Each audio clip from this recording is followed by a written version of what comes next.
ইচ্ছা, আশা, প্রত্যাশা, আকাঙ্ক্ষা এসবই তো মানব সমাজের চালিকা শক্তি, তাই না? যদি কেউ আপনাকে প্রশ্ন করে যে আপনি কে, তবে আপনার উত্তর কি হবে? বিবেচনা করুন। আপনি তখন বুঝতে পারবেন যে আপনার ইচ্ছাই আপনার জীবনের ব্যাখ্যা। কিছু পাওয়ার সাফল্য, কিছু না পাওয়ার নিষ্ফলতাই আপনার পরিচয়। অধিকতর ব্যক্তি এইভাবে জীবিত, নিজের ভেতর থেকে শেষ হয়ে যেতে থাকে, তবু নিজের ইচ্ছেগুলোকে মারতে পারে না। ইচ্ছা তাকে এমন ভাবে ছোটাতে থাকে যেমন মৃগের নেশায় শিকারী।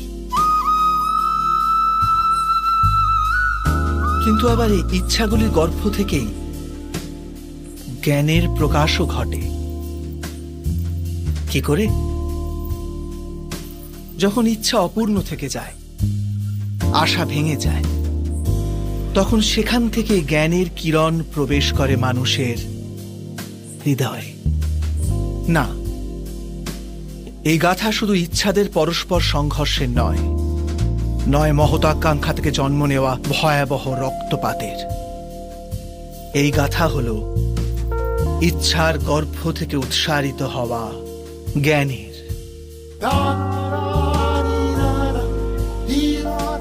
আমি বাসুদেব শ্রীকৃষ্ণ আপনাদের সকলকে নিমন্ত্রণ জানাচ্ছি এই যাত্রা শুরু করার, যা জীবনের মর্ম শেখাবে, মনুষ্যত্বের ধর্ম শেখাবে, পাঁক থেকে উঠে এসে পদ্ম হয়ে ফোটার ধর্ম শেখাবে।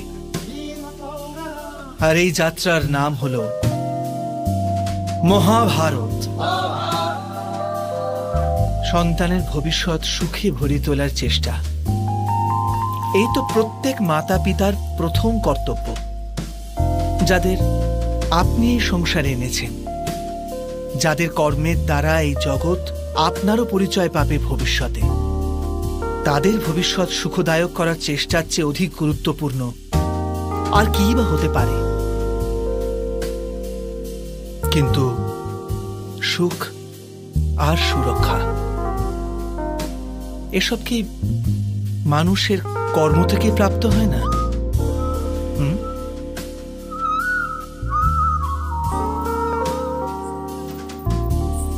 দেওয়া ভালো বা মন্দ সংস্কার, বা তাদের দেওয়া যোগ্য অথবা অযোগ্য শিক্ষা, এসবই কি আজকের সমস্ত কর্মের মূল নয়? সংস্কার আর শিক্ষার থেকে তৈরি হয় মানুষের চরিত্র। অর্থাৎ মাতা পিতা নিজের সন্তানদের যেমন চরিত্র নির্মাণ করেন, তেমনই হয় তাদের ভবিষ্যৎ। কিন্তু তবু অধিকতর মাতা পিতা নিজেদের সন্তানের ভবিষ্যৎ সুরক্ষিত করার চিন্তায় তাদের চরিত্র নির্মাণের কার্যের কথা ভুলেই যান। বস্তুত যে মাতা পিতা শুধু নিজের সন্তানের ভবিষ্যতের চিন্তা করেন, তাদের সন্তানদের কোনো লাভ হয় না। কিন্তু যে মাতা পিতা নিজের সন্তানের ভবিষ্যৎ নয়, তার চরিত্রের নির্মাণ করেন, সেই সন্তানের প্রশস্তি বিশ্ব সংসার করে। স্বয়ং বিচার করুন।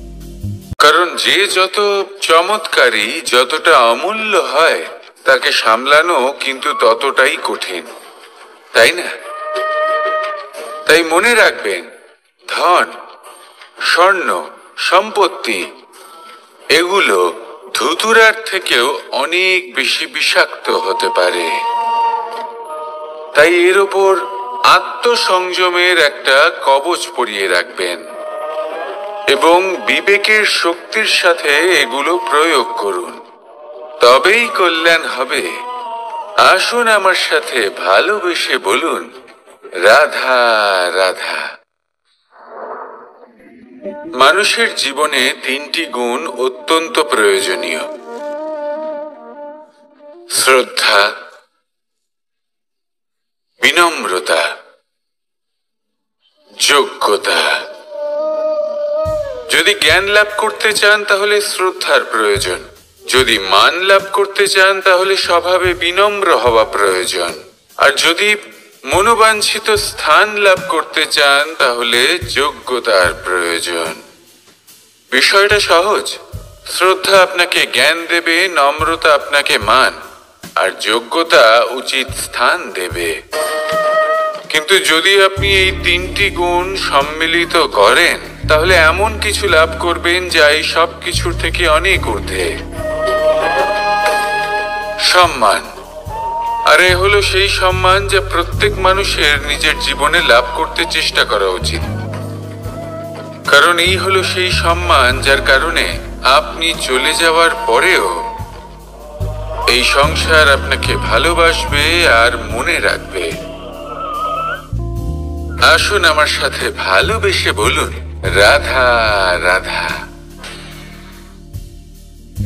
জীবনে গতি অত্যন্ত গুরুত্বপূর্ণ, মতিও হলো গুরুত্বপূর্ণ, এবং তার থেকেও বেশি গুরুত্বপূর্ণ হলো সঙ্গতি। একটা জলের ফোঁটা, তার মধ্যে গতি থাকে, প্রকৃতির মধ্যে তা লাভ করার ইচ্ছে নিহিত থাকে। কিন্তু এই যে সঙ্গতি, তা নির্ধারিত করে যে এই জলের ফোঁটা ঝিনুকের মুখে পড়ে মুক্ততে পরিণত হবে, নাকি বিষাক্ত সাপের মুখে পড়ে বিষে পরিণত হবে। এবার দেখুন, এই জঞ্জাল স্বর্ণকারের দোকানের সামনেও থাকে, এবং জঞ্জাল একজন ব্যবসাদারের দোকানেও থাকে। কিন্তু জঞ্জাল যা স্বর্ণকারের দোকানে থাকে, তা ব্যবসাদারের দোকানের জঞ্জালের থেকে অনেক বেশি মূল্যবান, কারণ তার মধ্যে সোনার কণার সঙ্গতি থাকে।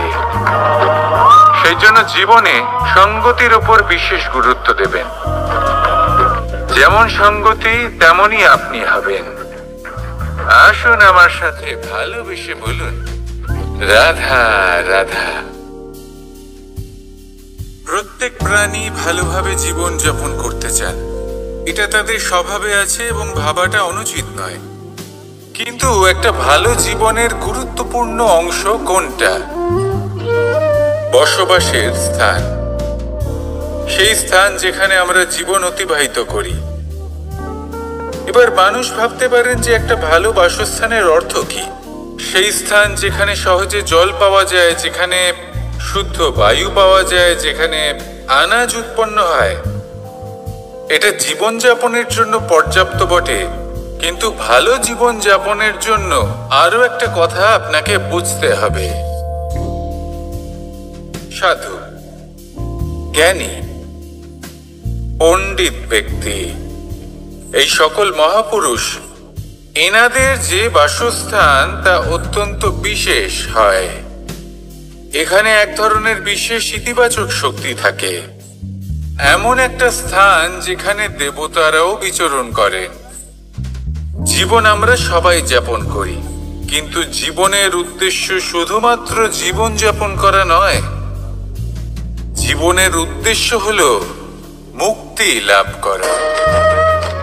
আর এই সকল সাধু, জ্ঞানী, পণ্ডিত ব্যক্তি, এই সকল মহাপুরুষ আপনাকে মুক্তির পথে নিয়ে যেতে পারেন।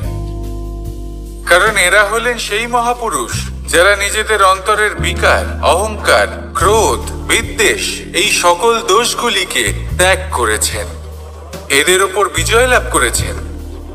এমনই একজন ব্যক্তি আপনাকে মুক্তির পথে নিয়ে যেতে পারে। প্রয়োজন হলো শুধুই এনাদের চিনতে পারা, এদের কথা বুঝতে পারা এবং এদের দেখানো পথে চলা। যদি আপনি এটা করতে পারেন, তাহলে এই মন প্রফুল্ল হয়ে বলবে, রাধা রাধা। আমি এখানে একা এই বনে বসে আছি, বাঁশি বাজাচ্ছি। কার জন্য? কে আছেন এখানে? কেউ নেই। আমার প্রজা, আমার রাজ্য, আমার পরিবার আমার থেকে অনেক দূরে আছেন। আমি এখানে একা এই বনে বসে এই আকাশের এই রঙের, গাছের এই সব ফলের, মাটির সুবাসের আনন্দ উপভোগ করছি। কেন? আমি হলাম দ্বারকাধীশ। এমন কি রাজকীয় বা ভৌতিক সুখ রয়েছে যে আমি ওখানে পেতে পারি না?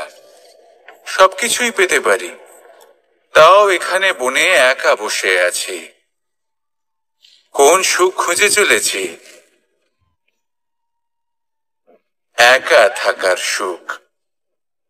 আমরা প্রত্যেক দিন অনেক মানুষের সাথে, চিন্তাধারার সাথে, কর্মের সাথে, পরিস্থিতির সাথে, সুখ দুঃখের দ্বারা বেষ্টিত থাকি। জীবনের এই চক্রে আমরা জড়িয়ে পড়তে থাকি। যতই আমরা এই সমস্যার সমাধান করি, আমরা ততই এতে জড়িয়ে পড়ি। আমরা এতটাই জড়িয়ে পড়ি যে যখন আমরা আয়নায় নিজেদের দেখি, তখন আমরা নিজেদের চিনতেই পারি না। এমন মনে হয় যেন আমরা নিজেদের হারিয়ে ফেলেছি। সেই জন্য প্রত্যেক দিন আপনি কিছু সময় নিজের সাথে কাটান একান্তে। এটা অত্যন্ত আবশ্যক। নিজের অস্তিত্বের গভীরে গিয়ে দেখতে শিখুন, নিজেকে বুঝুন। অদ্ভুত শান্তির অনুভূতি হবে। যেমন এই বায়ু, এই বৃক্ষ, এই পুষ্প, এই নিসর্গ, এদের মতো আপনিও কখনো একলা হতে শিখুন। কখনো নিসর্গের একটা অংশ হয়ে দেখুন। এই মন প্রসন্ন হয়ে বলবে, রাধা রাধা। ওমা, এই কি? আমি কখন থেকে এখানে অপেক্ষা করছি, হাত পেতে দাঁড়িয়ে রয়েছি, যাতে একটা ফল আমার হাতে এসে পড়ে এবং সেটা আমি খেতে পারি। কখন থেকে অপেক্ষা করছি, কিন্তু সেটা হচ্ছেই না। এবার আপনি বলবেন যে এসব কি বলছি, এ কি অদ্ভুত কথা বলছি। যদি ফল খেতে হয় তাহলে আমাকে বৃক্ষে চড়তে হবে, ফলের কাছে পৌঁছতে হবে, তবেই তো ফল পাবো। এবারে এটা অত্যন্ত সহজ ব্যাপার, কিন্তু এই বিষয়টা আপনি নিজের জীবনের প্রসঙ্গে ভেবে দেখুন। লক্ষ্য কোথায় আছে আপনি জানেন, সেই লক্ষ্যে পৌঁছানোর পথ কি সেটাও আপনি জানেন, সেই পথে চলার ক্ষমতাও আপনার রয়েছে, কিন্তু তাও আপনি নিজের লক্ষ্য লাভ করতে পারছেন না। কেন? কারণ আপনি অপেক্ষা করছেন যে লক্ষ্য আপনার সামনে চলে আসবে, কিন্তু তা হয় না। লক্ষ্য সে যাই হোক না কেন, ধন হোক, প্রেম হোক, কোনো সম্মান হোক বা মোক্ষ হোক, যদি আপনি তার দিকে অগ্রসর না হন, তাহলে ফল প্রাপ্তি অসম্ভব ব্যাপার। তা কোনোদিনই হবে না।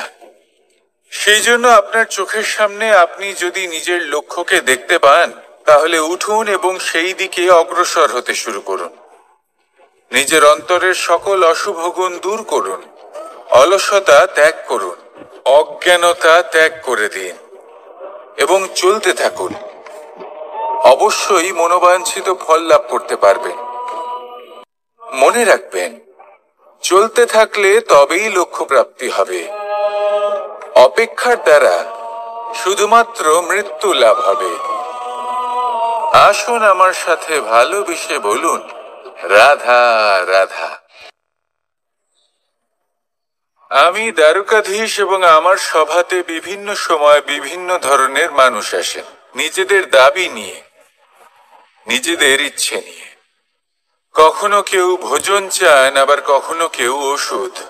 কখনো কেউ বস্তু চান, কেউ আবার চান বস্ত্র। কারোর জ্ঞান চাই, কারোর ধন চাই, আবার কারোর বাসস্থান।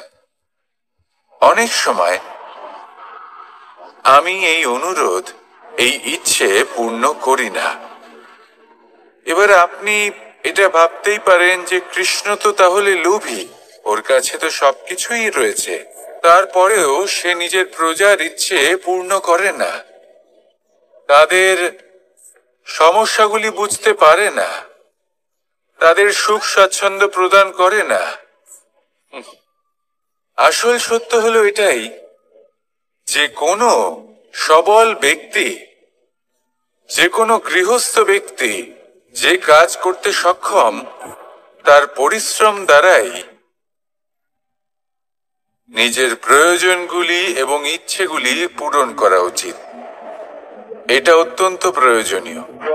আর এগুলো তিনি করতে পারেন শিল্প, ব্যবসা, আচরণ অথবা জ্ঞানের ভিত্তিতে।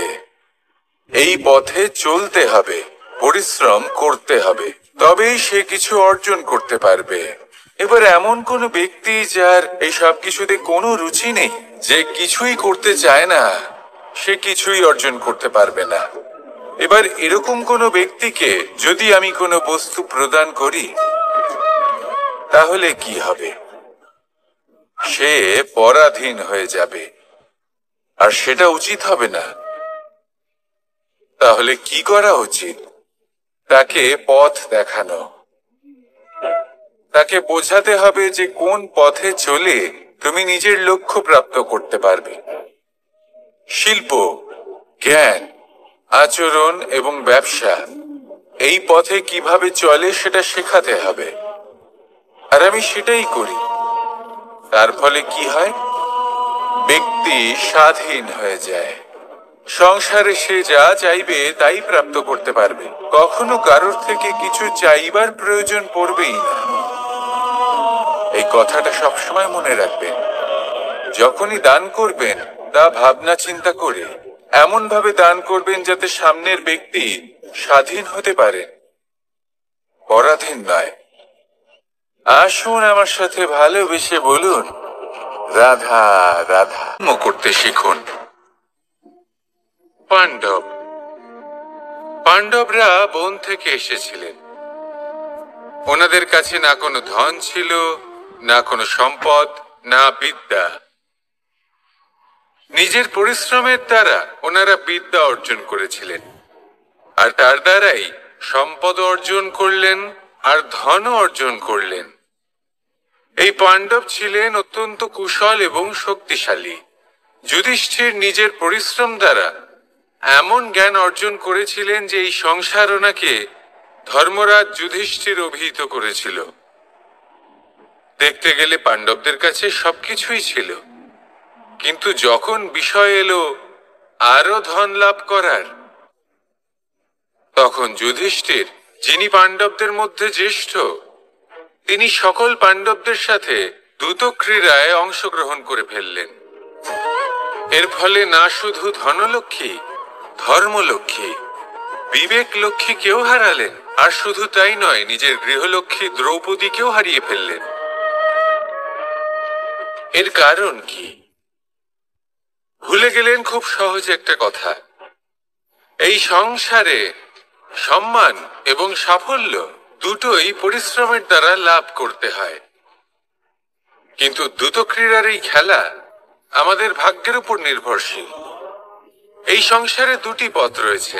একটা পথ যেখানে কর্ম এবং পরিশ্রমের দ্বারা আপনি নিজের পথ নিজেই রচনা করতে পারবেন, আর দ্বিতীয় পথ হলো যেখানে এই ভাগ্য এক মুহূর্তে আপনাকে শিখরেও পৌঁছে দিতে পারে, আবার ধূলিসাৎ করে দিতে পারে।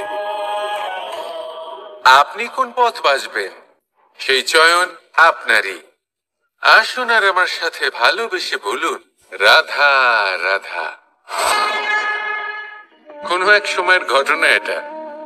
মা এবং বাবা হাটে গিয়েছিলেন। তখন আমি আর দাদা গিয়েছিলাম গরু চড়াতে। আমরা বাড়ি ফিরে এলাম, আর মা সেই সময় একটা কাজ করতেন। যখনই হাটে যেতেন, দরজা তালা বন্ধ করে যেতেন।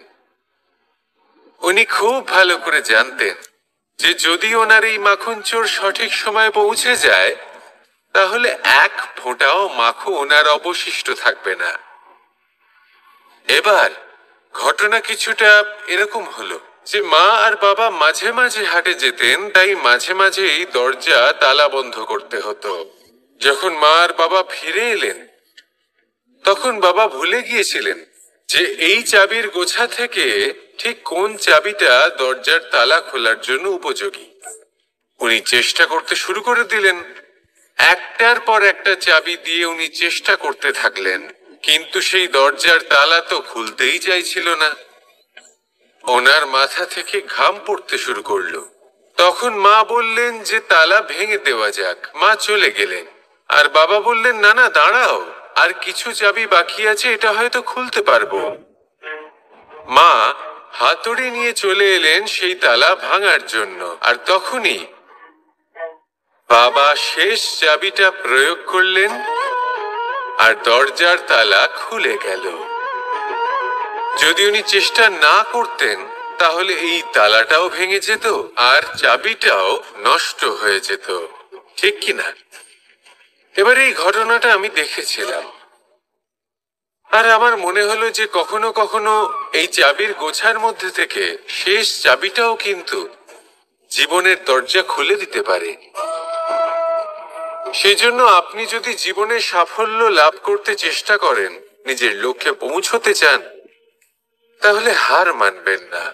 হয়তো দেখবেন আপনার পরবর্তী প্রচেষ্টা বা এই অন্তিম প্রচেষ্টা আপনাকে সাফল্যের পথে নিয়ে গেল। তাই নিরন্তর প্রচেষ্টা করতে থাকুন, জীবনে সাফল্য লাভ করুন। যজ্ঞের আগুনকে শুভ বলে মনে করা হয়, আর সেখানেই চিতার আগুনকে অশুভ মনে করা হয়। এমনটা কেন হয়? এখানে বিষয়টা হলো লক্ষ্য, বিচার এবং সঙ্গের। যখন আমরা যজ্ঞ করি তখন আমাদের লক্ষ্য কি হয়? পরিবেশকে আরো পবিত্র করে তোলা, ইতিবাচক করে তোলা। আমাদের লক্ষ্য শুভ হয়। তারপরে আসে বিচার। এই পরিস্থিতিতে সেই বিচার হলো অগ্নি। স্ফুলিঙ্গ থেকে তীব্র আকার ধারণ করে সমস্ত কাঠকে পুড়িয়ে দেয় এবং সুগন্ধ ছড়িয়ে দেয়। অর্থাৎ যদি আপনার লক্ষ্য শুভ হয়, তাহলে তার নিজেই শুভ বিচারধারাকে আমন্ত্রণ জানায়। এই শুভ বিচার তখনই আসবে যখন আপনার সংকল্প শুভ হবে। অন্যদিকে হলো চিতার আগুন। এর লক্ষ্য কি? একটা দেহকে পরধামে পৌঁছে দেওয়া। সবার শেষে সবকিছু আপনার উপরে নির্ভরশীল যে আপনি কোনটা চয়ন করতে চান। আপনার লক্ষ্য যদি শুভ হয়, তাহলে আপনার বিচার এবং সঙ্গতি আর তার পরিণাম সবই শুভ হবে। আসুন আর আমার সাথে ভালোবেসে বলুন, রাধা রাধা।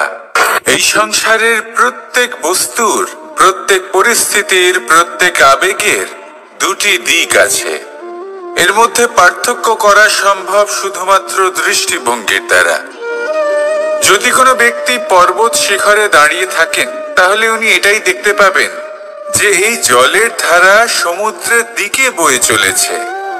আরেক ব্যক্তি যিনি সমুদ্রের কাছে দাঁড়িয়ে আছেন, তার এটাই মনে হবে যে এই জলের ধারা সমুদ্রের দিকে আসছে।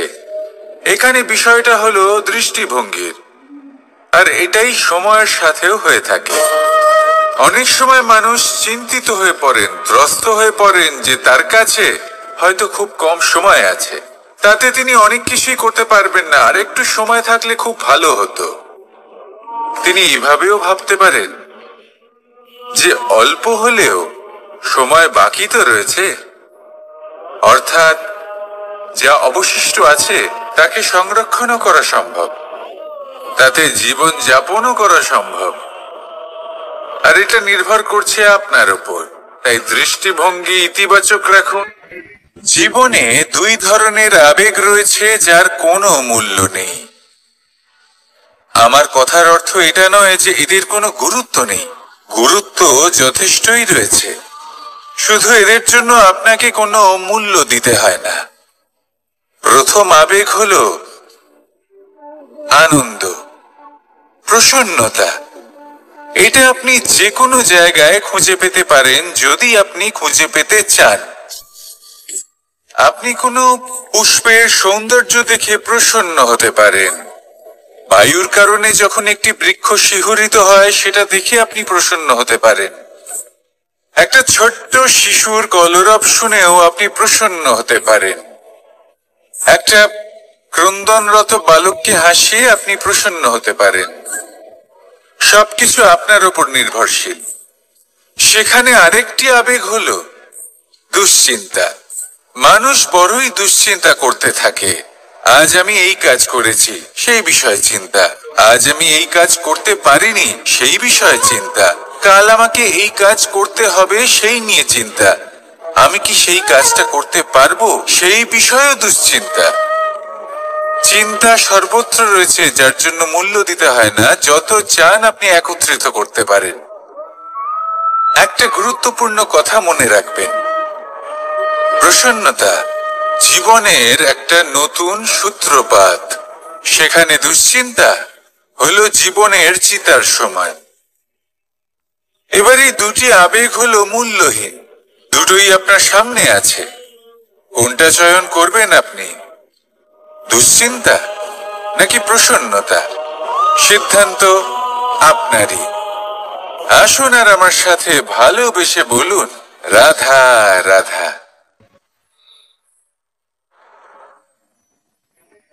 ধন, সম্পত্তি, এগুলো আসলে কি?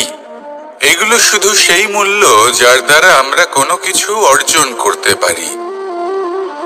এবার এই ধনের দ্বারা এই সংসারে অনেক কিছু লাভ করা সম্ভব, কিন্তু সেই সব কিছুই শুধুমাত্র ভৌতিক বস্তুই হবে। ভৌতিক সামগ্রী, ভৌতিক সুবিধা। অর্থাৎ আপনার কাছে যতই ধন থাকুক, তা আপনাকে শান্তির ঘুম এনে দিতে পারবে না, আপনাকে জীবনের বাস্তব সুখের অনুভূতি লাভ করাতে পারবে না। কারণ এগুলো ভৌতিক ধন, এই ভৌতিক বস্তুই অর্জন করাতে সক্ষম। বাস্তবিক ধন কি? যদি এই প্রশ্ন আপনার মনে আসে, তাহলে তার উত্তর আমি আপনাকে দেব একটা উদাহরণের মাধ্যমে। কখনো আপনি শুনে থাকবেন যে একজন পিতা আজীবন অনিষ্ট করেন, অনর্থ করেন, খারাপ কাজ করেন শুধু ধন অর্জনের জন্য। তিনি ভাবেন যে আমি ধন অর্জন করব আর নিজের সন্তানকে একটা উজ্জ্বল ভবিষ্যৎ প্রদান করব, একটা সুখ স্বাচ্ছন্দ্যময় জীবন দান করব। এবার সন্তান যখন জন্ম লাভ করে, তখন সে ভাগ্যের জোরে সেই ধন ভোগ করে।